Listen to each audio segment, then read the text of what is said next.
மத்தேயு 9:36.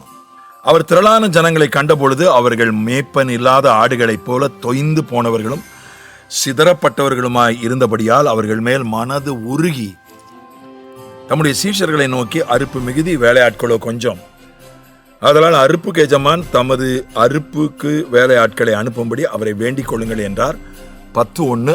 அப்பொழுது தம்முடைய 12 சீஷர்களையும் தம்மிடத்தில் வரவழைத்து அசுத்த ஆவிகளை துரத்தவும் சகல வியாதிகளையும் சகல நோய்களையும் நீக்கவும் அவர்களுக்கு அதிகாரம் கொடுத்தார். திரள் கூட்டம் சேர்ந்து போச்சு இயேசுநாதருக்கு. டசன் கணக்கில் முதல்ல இயேசுநாதர் பின்னால வந்தாங்க, 100 கணக்கில் வந்தாங்க, இப்ப 1000 கணக்கில் லட்சக்கணக்கில் இயேசு பின்னால வராங்க.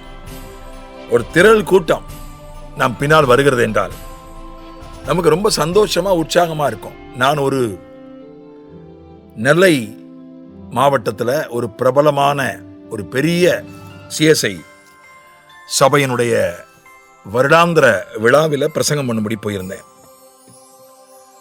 என்னை அவர்கள் அழைத்தார்கள். அந்த வருடாந்திர விசேஷ விழாவுக்கு 3 நாள் பிரசங்கிக்கும்படி அழைத்தது எனக்கு ஆச்சரியமா இருந்தது. ஏன்னா நான் மிகவும் பிரபலமானவன் கிடையாது, சில பகுதிகளில் பிரபலமானவன், அவ்வளவுதான். ஒரு பிரபலமான ஒரு பிரசங்கியார் அப்படின்னு சொல்ல முடியாது. அதுக்கு முந்தின வருஷம் ஒரு பிரபலமான பிரசங்கியாரை கூப்பிட்டிருக்காங்க. மிக சிறப்பாக ஏற்பாடுகளை செய்திருந்தார்கள். நான் ரொம்ப ஜபத்தோட போனேன். போய் அவர்களுக்கு வசனத்தை பேசினேன். கர்த்தர் கிரியை செய்தார். ஜனங்கள் ஆசீர்வதிக்கப்பட்டார்கள். அதுக்கப்புறம் தான் நான் தெரிந்து கொண்டேன், அந்த பந்தல் நிரம்ப, பந்தலுக்கு வெளியிலேயும் வளாகம் முழுவதும் நிரம்ப ஆட்கள் ஊர் முழுவதும் ஒலிபெருக்கி கட்டியிருந்தார்கள். நான் மொட்டை மாடியிலேருந்து வந்து கேட்டேன். எனக்கு ஆசீர்வாதமாக இருந்தது. என் கதையே, என் வரலாறையே சொன்ன மாதிரி இருந்ததுன்னு ஒரு சகோதரர் வந்து கடைசி நடிலே சொன்னார். அது ஒரு சின்ன சிறு நகரம், ஒரு முழுவதற்கும் ஒலிபெருக்கி கட்டியிருந்தார்கள். எனக்கு ரொம்ப சந்தோஷமா இருந்தது. நான் தங்கியிருந்த அந்த விடுதிக்கு எதிரே காவல்துறை நின்றிருந்தது. அது ஒரு முக்கியமான ஒரு சந்திப்பு, சாலை சந்திப்பு, ஒரு பஜார் என்பதால் போலீஸ் நிற்கிறது என்று நினைத்தேன். ஆனால் கடைசி நாள் கூட்டத்தை முடித்துவிட்டு கொஞ்சம் நேரம் பிந்தி விட்டது. இரவில் எல்லா கடைகளும் மூடிவிட்டார்கள். நான் காரில் ஏறுற வரைக்கும் போலீஸு பக்கத்தில் அங்கே நின்றுச்சு. அப்போதுதான் நான் புரிந்து கொண்டேன், அவர்கள் எனக்கு பாதுகாப்பாகத்தான் அவர்கள் வந்திருக்கிறார்கள் என்று புரிந்து கொண்டேன். எனக்கு ரொம்ப உற்சாகமாக இருந்தது. அதிக கூட்டம். நான் பின்னால் சொன்னாங்க, நிறைய கூட்டம். பக்கத்து ஊர்லேருந்தெல்லாம் வந்திருந்தாங்க, என்னை வந்து சந்திச்சாங்க. பக்கத்து ஊர்லேருந்தெல்லாம் வந்திருந்தாங்க. அந்த ஊர்லேருந்து மட்டுமில்லை. எனக்கு ரொம்ப அதை குறித்து வந்த சாட்சிகள் ரொம்ப உற்சாகத்தையும் ஒரு தைரியத்தையும் நம்பிக்கையும் கொடுத்தது. கூட்டத்தை காணும்போது நமக்கு அப்படிதான் ஒரு உணர்வு ஏற்படும், ஒரு உற்சாகம், ஒரு தைரியம், ஒரு நம்பிக்கை ஏற்படும். ஆனால் இயேசுநாதருக்கு அதெல்லாம் ஏற்படலை. அவர் என்ன பண்ணார்? அவர்களை கண்டபோது மனது உருகினார். மேய்ப்பன் இல்லாத ஆடுகளைப் போல இருக்கிறார்களே. எத்தனை பரிசேயர்கள் இருக்காங்க, மேய்ப்பன் இல்லாத ஆடுகள்னு எப்படி சொல்ல முடியும்?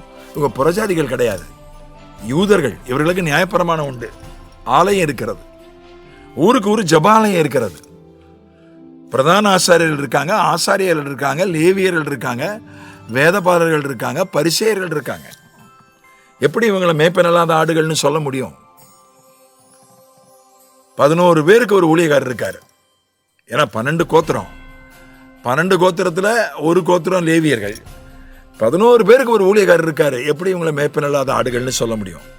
ஏன்னா அவங்கெல்லாம் பொறுப்புள்ளவர்களா இல்லை, இவர்களை மேய்க்கக்கூடிய பாரமுள்ளவர்களா இல்லை. மனது உருகினார். இவங்களை பார்த்தாரு, இவங்களுக்கு சரியான ஆவிக்குரிய தலைமை இல்லையே அப்படின்னு மனது உருகினார். எல்லாரும் உங்கள் அட்ரஸை எனக்கு எழுதி கொடுங்க, நான் உங்களை கடிதம் மூலம், வாட்ஸ்அப் மூலம், யூடியூப் மூலம் தொடர்பு கொள்கிறேன், தொலைபேசி மூலம் தொடர்பு கொள்கிறேன்னு சொல்லலை. மேய்ப்பர்களை உருவாக்கணும். மேய்ப்பர்கள் இல்லை, அதுக்காக ஜெபம் பண்ணுங்க. வேலையாட்களை அனுப்பும்படி ஜெபம் பண்ணுங்க. ஜெபம் பண்ண சொன்னாரு. அதுக்கப்புறம் 12 பேரை அப்போஸ்தலர்களா நியமித்தார்.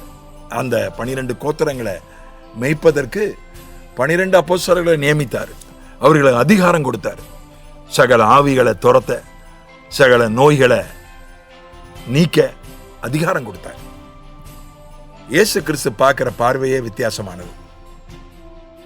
அவர் என் பின்னால வாங்க, எங்க போனாலும் பின்னால வாங்க சொல்லல. ஒரு 12 பேரை நியமித்து அவர்களுக்கு அதிகாரம் கொடுத்து அவர்களை அனுப்பினாரு. போங்கப்பா, ஊர் ஊரா போங்க, பிரசங்கம் பண்ணுங்க, வியாதியை சுகமாக்குங்க, பிசாசை துரத்துங்க. காணாமல் போன வீட்டாராகிய ஆடுகளாகிய 6ஆம் வசனம் 10ஆம் அதிகாரத்துல மத்தேயில, காணாமற் போன ஆடுகளாகிய இஸ்ரவேல் வீட்டாரிடத்தில் போங்கள் என்று அனுப்புகிறார். நம்முடைய ஆண்டவர் திரள்களை கண்டு மனது உருகுகிறவர். அவர்களுக்காக ஜெபிக்கிறவர்களை எழுப்புகிறவர். அவர்களுக்கு ஊழியக்காரர்களை அனுப்புகிறவர். நிச்சயமாக நாமும் அப்படிப்பட்ட ஒரு கண்ணோட்டத்தோடு செயல்படுவோம். ஆமென்.